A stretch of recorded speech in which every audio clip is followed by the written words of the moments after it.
Shalom, selamat pagi, dan semangat pagi. Kali ini akan disampaikan drill materi pendidikan agama Katolik kelas 4 semester 1. Aku bangga menghormati orang tua. Apa saja ciri kodrati perempuan dan laki-laki? Apa saja karunia yang diberikan Allah kepada manusia menurut Rasul Paulus? Apa saja ciri jemaat perdana? Apa saja sikap yang menghambat kerjasama dengan teman? Apa saja contoh peraturan yang harus dipatuhi di lingkungan sekolah? Apa saja peraturan di gereja Katolik saat mengikuti perayaan Ekaristi? Dan bagaimana cara menghormati orang tua dalam kehidupan sehari-hari? Ciri kodrati adalah ciri yang dimiliki oleh laki-laki dan perempuan secara khas atau tidak bisa ditukarkan. Ciri kodrati laki-laki yaitu memiliki jakun, sel sperma, dan testis. Ciri kodrati perempuan yaitu memiliki rahim, sel telur, dan indung telur. Selain itu, perempuan memiliki ciri kodrati mengandung, melahirkan, dan menyusui.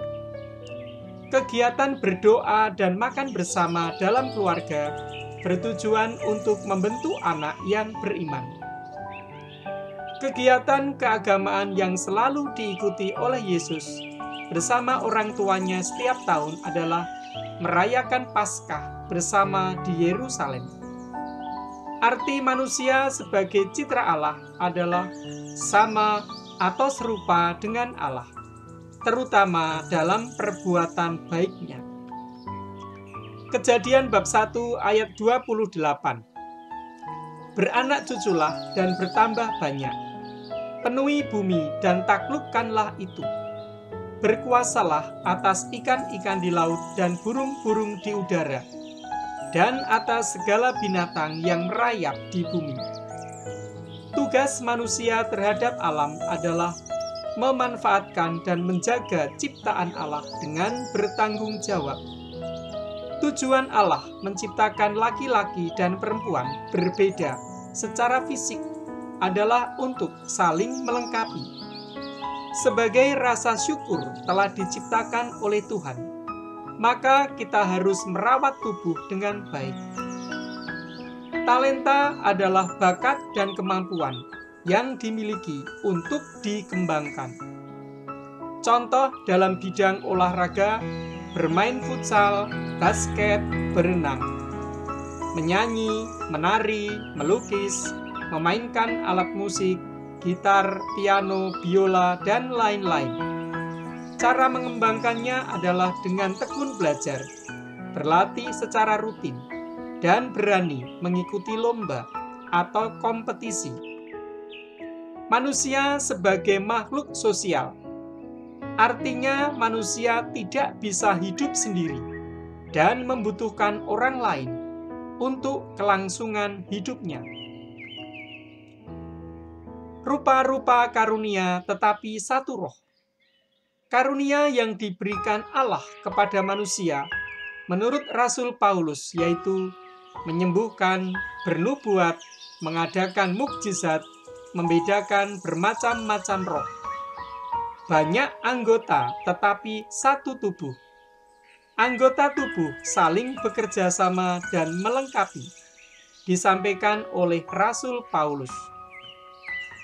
10 perintah Allah terdiri dari 2 bagian. Bagian pertama, perintah ke-1 sampai 3, disebut hukum ibadat, karena mengatur hubungan manusia dengan Tuhan Allah. Bagian kedua, perintah ke-4 sampai 10, disebut hukum sosial, karena mengatur hubungan manusia dengan sesama. Tujuan dari perintah Allah keempat, mendapat berkat dari Tuhan, dan tumbuh menjadi anak yang berbakti kepada orang tua. Peran orang tua dalam mengembangkan diri adalah mendampingi kita dalam belajar di rumah. Sikap berbakti kepada orang tua, yakni merawat dan mendoakan. Sikap yang tepat dalam menciptakan keluarga yang rukun dan damai, yakni menghormati satu sama lain dan saling memaafkan. Cara menghormati orang tua sehari-hari yaitu menolong orang tua di masa tuanya, tidak menyakiti hati orang tua, tidak membohonginya, tidak boleh menistakannya. Efesus bab 6 ayat 1-3, taat dan kasih. Pesan yang harus dilakukan seorang anak terhadap orang tua adalah, hai anak-anak, taatilah orang tuamu, hormatilah ayah dan ibumu. Dengan menaati orang tua, kita akan bahagia dan panjang umur di bumi. Contoh peraturan yang harus dipatuhi di lingkungan sekolah yaitu datang ke sekolah tepat waktu, memakai baju seragam sesuai dengan jadwal, mengerjakan tugas atau PR. Contoh peraturan di gereja Katolik saat mengikuti perayaan Ekaristi yaitu memakai baju yang sopan, mengikuti peribadatan dari awal sampai akhir dengan khidmat, tidak makan dan minum selama peribadatan. Yosua mulai memimpin bangsa Israel ketika mereka akan memasuki tanah terjanji, yaitu Kanaan. Keteladanan dari Samuel yaitu tekun berdoa, setia pada Allah, mengandalkan Allah, adil dan bijaksana. Keteladanan Raja Daud sebagai pemimpin yaitu rendah hati, taat dan setia kepada Allah, adil dan bijaksana, dan selalu memerintah atas nama Allah. Ciri jemaat perdana yaitu berkumpul dan berdoa bersama, setia pada ajaran para rasul, hidup dalam kasih Tuhan, membagikan harta miliknya. Sikap yang menghambat kerjasama dengan teman yaitu menutup diri, tidak mau mendengarkan pendapat teman, merasa paling pintar, dan egois.